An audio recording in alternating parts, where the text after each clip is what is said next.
সাফওয়ান থামতেই হামিদা লজ্জায় মাথা নিচু করে রেখেছে, তার গাল দুটো লাল টুকটুকে হয়ে আছে।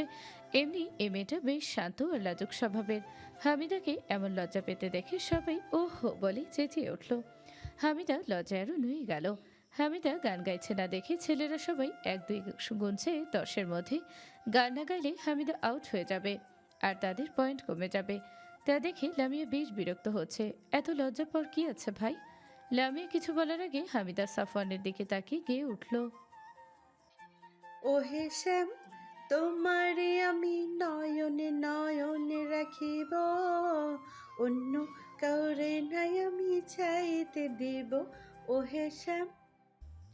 বলে মাথা নিচু করে ফেলল। সাফওয়ান তার লজ্জাপতিকে দেখে হাসছে। এ মেয়ের এত লজ্জা কোথা থেকে আসে সে বোঝে না। তবে যখন লজ্জায় তার প্রেয়সীর ফর্সা গাল দুটো লাল টুকটুকে হয়েছে তখন বেশ ভালো লাগে তার কাছে ভেবেই সাফওয়ান হাসল। শুভ্র তখন থেকে দেখছে লামিয়া তার দিকে আর চোখে তাকাচ্ছে। একটু পরপর তা দেখে শুভ্র বেশ ভালো লাগছে। চোরের মতো তাকাচ্ছে তার দিকে। লামিয়ার দিকে তাকিয়ে মনে মনে হাসল। এবার মেয়েদের থেকে হাফসা মাহিরের দিকে তাকিয়ে গেয়ে উঠল। হাসি হাসি প্রেম তবু আসে না, যারে আমি ভালোবাসি সে তো বাসে না। হাসি হাসি প্রেম তবু আসে না, যারে আমি ভালোবাসি সে তো বাসে না। মন মনটা থুইয়া থুইয়া মন চায় রে ঘুরি হইরা, মন মন তার মনে হইরা যা যা যা। উ আ আ উ আ আ আ উ আ আ। বলে থামলো হাফসা। সামনে তাকাতে দেখলো মাহির হতভম্ব হয়ে দাঁড়িয়ে আছে তার দিকে। তা দেখে পাশ ফিরে তাকাতে দেখলো সবাই হা করে তাকিয়ে আছে।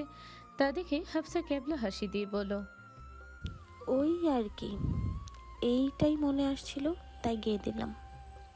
ওহ এটা এটা এটা কি ছিল রে হাফসা? চোখের পলক দ্রুত ফেলিয়ে বলল তায়েব।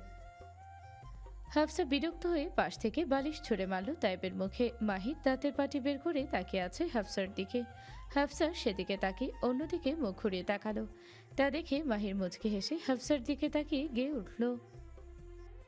বেন আমার দেখতে সুন্দর ডাগর ডাগর চোখ, বেন সাপের জন্য পাগল হাজার হাজার লোক, হায়রে হাজার হাজার লোক। মাহিরের গান শুনে হাফসা তাকালো মাহিরের দিকে। দুজনের চোখাচোখি হতেই হাফসা চোখ নামিয়ে নিল। তখনই পাশ থেকে তাই বেশ ভাবনি ফারিয়ার দিকে তাকিয়ে গেয়ে উঠল।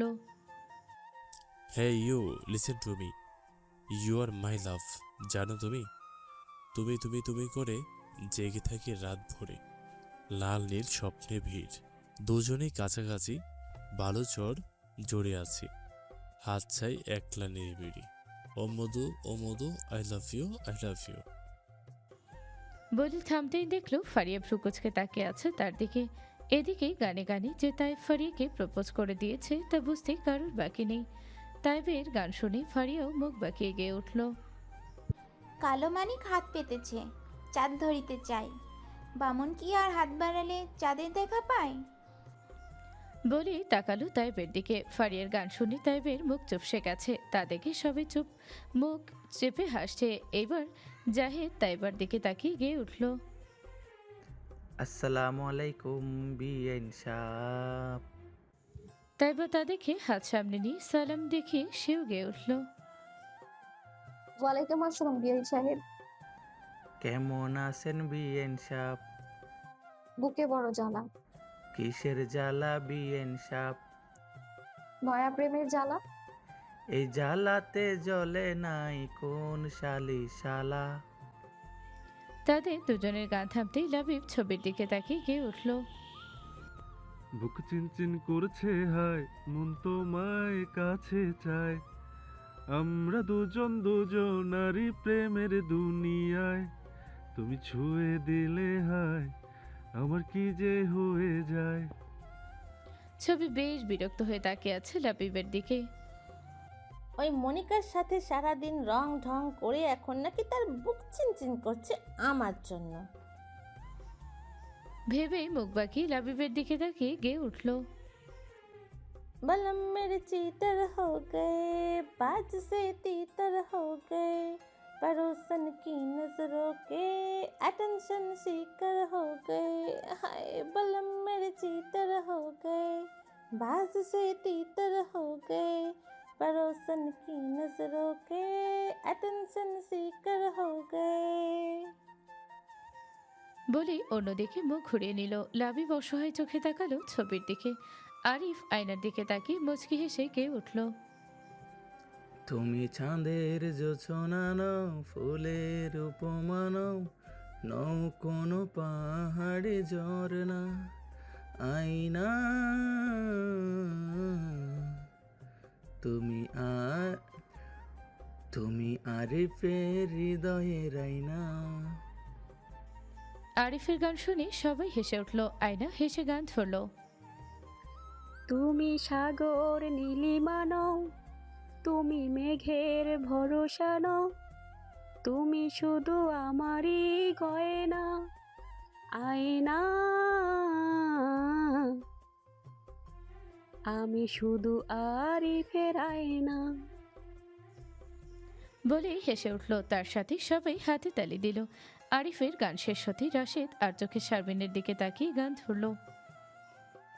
চাই না মেয়ে তুমি অন্য কারোর হও, পাবে না কেউ তোমাকে, তুমি কারোর নও, তুমি তো আমারই, জানো না এই হৃদয় তোমারই, ও তোমাকে ছাড়া আমি বুঝি না কোনো কিছু, যে আজ পৃথিবী জেনে যাক তুমি শুধু আমার। রাশেদ থামতেই শারমিন গেয়ে উঠল।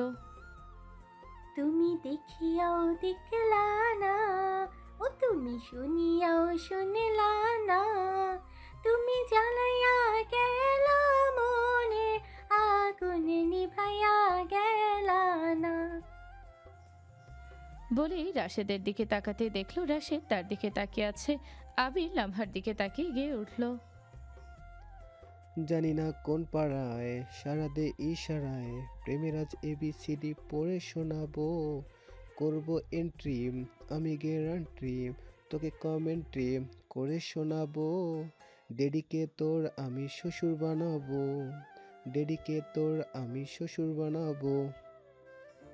আবিরের গান শুনে লামহা ছোট্ট ছোট্ট চোখ করে তাকালো। লামহাকে কোনো গান গাইতে না দেখে লামিয়ে ভ্রু কুচকে তাকালো। তা দেখে লামহা বলে উঠল। জানিসই তো আমি গান পারি না। বলেই অসহায় চোখে তাকালো। লামিয়ে কিছু বলতে যাবে তার আগেই শুভ্র বলে উঠল। বলেই হাসলো। লামিয়া লামহার দিকে তাকিয়ে চোখ পাকিয়ে বলল। তোকে পরে দেখে নিব। বলেই সামনে ঘুরলো। তারপর আর চোখে শুভ্রের দিকে তাকিয়ে গেয়ে উঠল। আমি নষ্ট মনে নষ্ট চোখে দেখি তোমাকে, মন আমার কি চায় বোঝাই কেমনে। গান গেয়ে অন্যদিকে ঘুরে তাকালো। সবাই ছোট্ট ছোট্ট চোখ করে তাকিয়ে আছে লামিয়ার দিকে। লামিয়ার গান শুনে শুভ্র হেসে লামিয়ার দিকে তাকিয়ে গান ধরলো।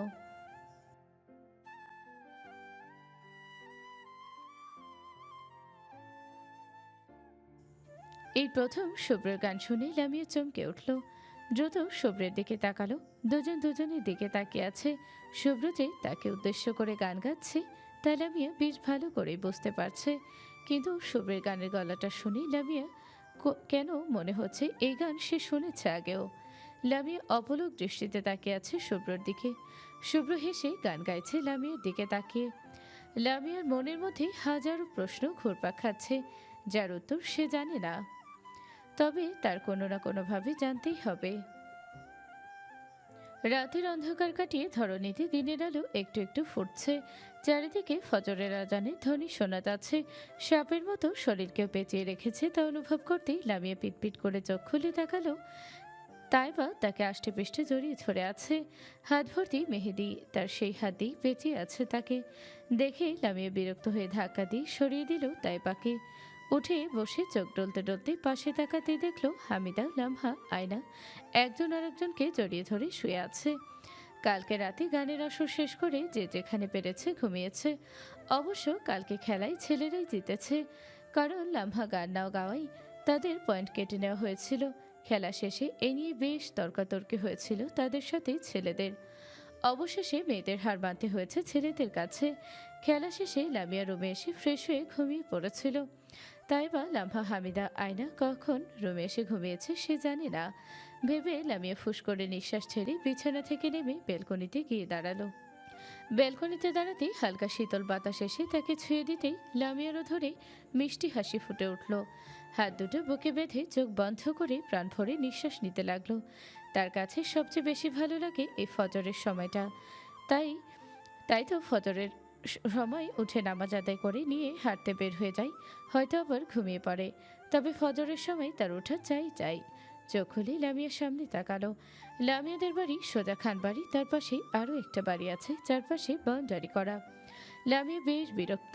বেশ কিছুক্ষণ তাকিয়ে বাথরুমে গিয়ে ফ্রেশ হয়ে ওনা গায়ে পেঁচিয়ে ড্রয়ার থেকে একটা চাবির গোছা নিয়ে বেরিয়ে গেল বাড়ির বাহিরে। হামি তুলতে তুলতে বারান্দায় এসে দাঁড়ালো শুভ্র। চোখ দুটো লাল টুকটুকে হয়ে আছে, তার ভীষণ মাথা ব্যথা করছে। তাই চলে শক্ত করে টেনে দাঁড়িয়ে চোখ বন্ধ করে আছে। মাথা ব্যথার জন্য সারা রাত ঘুমাতে পারেনি সে। এখনও তেমন দিনের আলো ফুটেনি। চারপাশ অনেকটা অন্ধকার, বাড়ির চারপাশে লাইট জ্বলছে। দীর্ঘশ্বাস ফেলে চোখ খুলে তাকাতে দেখলো লামিয়া দ্রুত পায়ে গেটের বাহিরে যাচ্ছে। শুভ্রতা দেখে ভ্রু কুঁচকে তাকালো। এত ভোরে এই মেয়ে কোথায় যাচ্ছে আবার ভেবেই সেও দ্রুত লামিয়ার পিছু নিল। হাঁটতে হাঁটতে লামিয়া দাঁড়ালো লাবিবদের বাড়ির পাশের বাড়ির গেটের সামনে। লোহার তৈরি গেটে ঝুলছে ইয়া বড় তালা। লামিয়া পাশে তাকিয়ে দেয়ালের দিকে তাকালো। দেয়ালের গায়ে খোদাই করে লেখা আছে শাহরিয়ার শুভ্রা নিবাস। লামিয়া সেখানে আলতো করে হাত বুলিয়ে চাবির গোছা বের করে তালা খুলে বাড়িতে প্রবেশ করলো। চারপাশ কেমন স্তব্ধ হয়ে আছে। লামিয়া চারপাশে চোখ বুলিয়ে সোজা গিয়ে বাড়ির কাঠের দরজা খুলে বাসার ভেতরে প্রবেশ করে সারা বাড়ি লাইট জ্বালিয়ে দিল। তারপর সিঁড়ি বেয়ে উপরের রুমের দিকে পা বাড়ালো। শাহরিয়ার শুভ্রা নিবাস হল শুভ্রাদের বাড়ি। প্রায় কয়েক বছর ধরেই এ বাড়ি বন্ধ করা। এ বাড়িতে কোনো মানুষের আনাগোনা নেই। তবে বাড়ির মধ্যে প্রবেশ করলে কেউ বুঝতে পারবে না যে এই বাড়িতে মানুষ থাকে না। হামিদ সাহেব প্রতি সপ্তাহে এই বাড়ি পরিষ্কার করান মানুষ দিয়ে। তাও লামিয়ার কথাই, এ বাড়িটি শুভ্রা বেশ শখ করে তৈরি করেছিলেন। এই বাড়ির প্রতিটা দিনই শুভ্রা নিজের হাতে সাজিয়েছিলেন। এই বাড়ির নকশা হুবহু ইসলাম বাড়ির নকশাতে বানানো, তবে কিছুটা ভিন্ন। তারা বেঁচে থাকলে হয়তো লামিয়া শুভ্রর বউ হয়ে এ বাড়িতে এসে যেত অনেক আগেই। লামিয়া একটা রুমের দরজার সামনে এসে দাঁড়ালো। চাবি দিয়ে দরজা লক খুলে রুমের ভেতরে ঢুকলো। তারপর আলমারি থেকে জায়নামাজ বের করে ফ্লোরে বিছিয়ে নামাজে দাঁড়িয়ে গেল। প্রায় সময় সেই ফাঁকা বাড়িতে এসে সময় কাটায়। তবে কিছুদিন ধরে আসা হচ্ছে না। এ বাড়িতে তার অনেক স্মৃতি জড়িয়ে আছে, তার শুভ্র ভাইয়ের সাথে, তার শুভ্রা মায়ের সাথে, তার শাহরিয়ার বাবাইয়ের সাথে। শুভ্র লামিয়ার পিছু পিছু বাড়িতে প্রবেশ করেছিল বেশ সাবধানে। লামিয়া এখনো টের পায়নি শুভ্র এই বাড়িতে উপস্থিত আছে। লামিয়ার সবকিছু এতক্ষণ শুভ্র চুপচাপ আড়ালে লুকিয়ে দেখতে লাগলো। তার চঞ্চলা ভ্রমরা যে সবার সাথে বেশ নারিকেলের মতো শক্ত দেখালেও আসলে সে ভিতরে ভিতরে বেশ নরম। লামিয়া দুহাত তুলে মনোজাত ধরতেই ডুকরে কেঁদে উঠল। শুভ্র অপলক দৃষ্টিতে তাকিয়ে আছে লামিয়ার দিকে। হায় আল্লাহ, এই কেমন বিধান আপনার! সবাইকে দুহাত ভরে কিছু না কিছু দিচ্ছেন, কিন্তু আমার কপালে কেন বারবার শূন্যতা দিচ্ছেন? সবার বেলা পূর্ণতা, শুধু আমার বেলাতেই অপূর্ণতা কেন রেখেছেন আপনি? কেন তাকে দূরে নিয়ে গেলেন আপনি? যদি আমার ভাগ্যে তাকে লিখেই না রাখেন, তাকে জীবন থেকেই দূরে নিয়ে গেলেন, তাহলে আমার এই মন থেকে কেন মুছে দিচ্ছেন না আপনি তাকে? আর যদি মন থেকে নাই মুছে দেন তাকে, তাহলে অন্তত আমার শেষ নিঃশ্বাসের মুক্তিটুকু দিন। এইটুকু করুণা করুন আপনি আমার উপর। শুভ্রের চোখ জ্বলছে। হাতের উল্টো দিক দিয়ে চোখ মুছে শুক্র ঢকিলে ঠোঁট ভেজালো। লামিয়াকে এই অবস্থায় দেখে শুভ্রের বুক কাঁপছে। ভীষণ ইচ্ছে করছে এখনই ছুটে গিয়ে লামিয়াকে তার বুকে জড়িয়ে নিয়ে বলতে,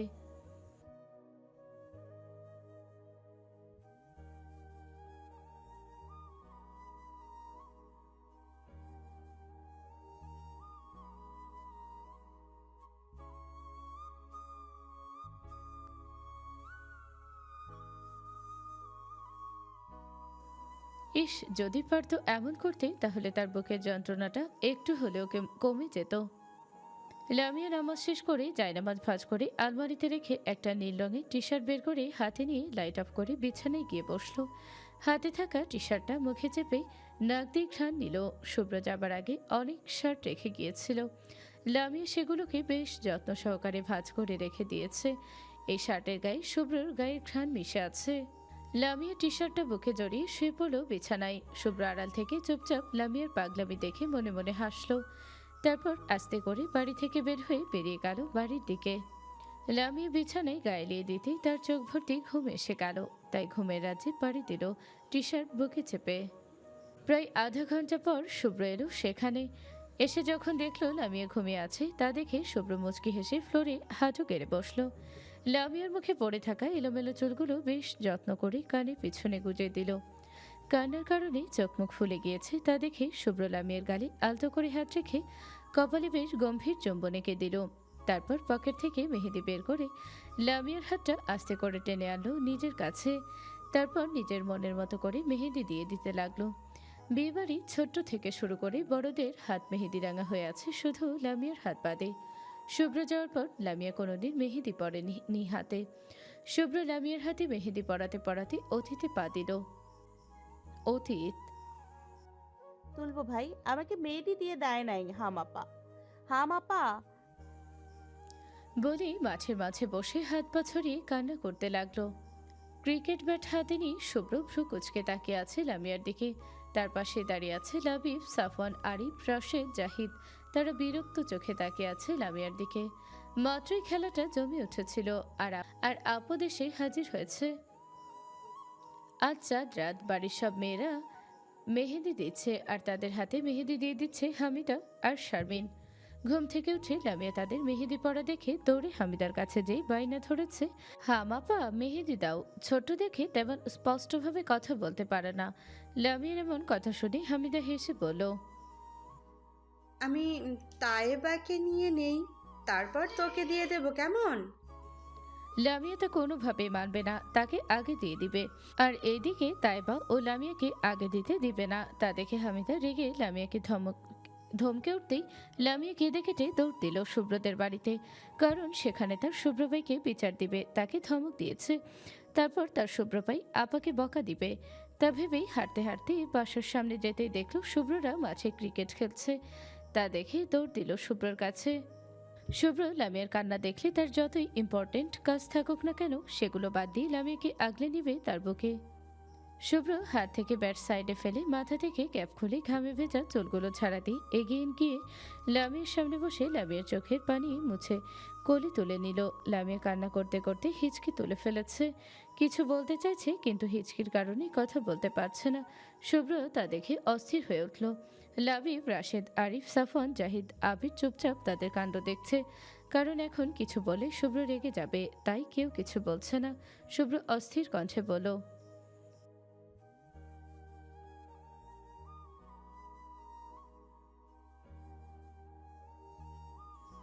লামিয়া কিছু বলতে পারছে না হিচকির জন্য। শুভ্র লামিয়াকে কোলে তুলে পায়চারি করতে করতে এটা ওটা বলে লামিয়াকে বেশ কষ্টে শান্ত করলো। লামিয়া শুভ্রর গলা জড়িয়ে কান্না কণ্ঠে বলল, হামাপা আমাকে মেহেদি দিয়ে দেয়নি, ধমক দিছে আমাকে। বলেই ঠোঁট উল্টে কান্না করতেই শুভ্র বেশ নরম গলায় বলল,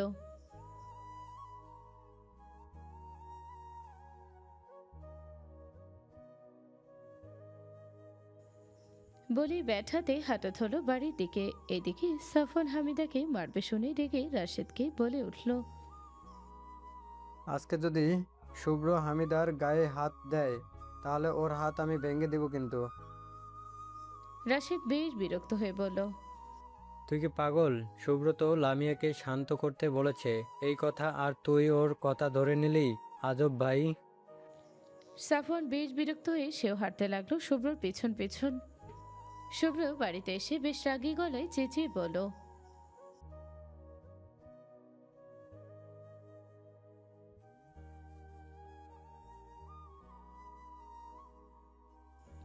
শুভ্রর এমন চিৎকার শুনে দৌড়ে আসলো সবাই। হামিদা আসতেই শুভ্র বলল, শুভ্রর কথা শুনি সবাই হাসছে। হামিদা শুভ্রর দিকে তাকিয়ে বলল, শুভ্র, আমি তোর বউকে কোনো ধমক দিয়েছি জিজ্ঞেস কর। শুভ্র ভ্রু কুচকে তাকালো। তা দেখে হামিদা সব খুলে বলতেই শুভ্র দীর্ঘশ্বাস ফেল। তারপর মিছি রাগ করে বলল,